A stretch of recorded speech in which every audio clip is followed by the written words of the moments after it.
İlim alудун жолу биз менен сиздер үчүн эшиги ачык. Тирүү калган адамдар үчүн илим алуунун эшиги ачык.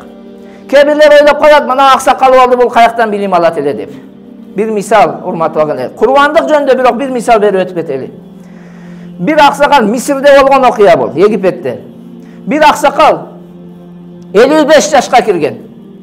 55 жашта. Уулуну медресеге, Азхарга, университетине жөнөтөт.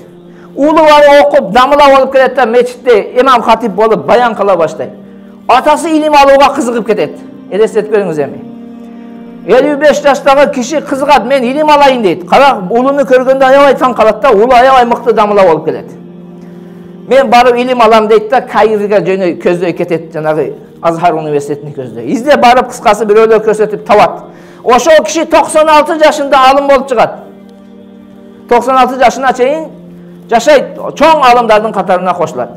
Ошон үчүн урматтуу агайлар, мына жерде отурган жашыбыз улуу болду дебейли. Аллах Таала сизге тирүү калтырып шанс берип жатат. Илим алдын эшигин ачып койгон сизге. Илим алыңыз.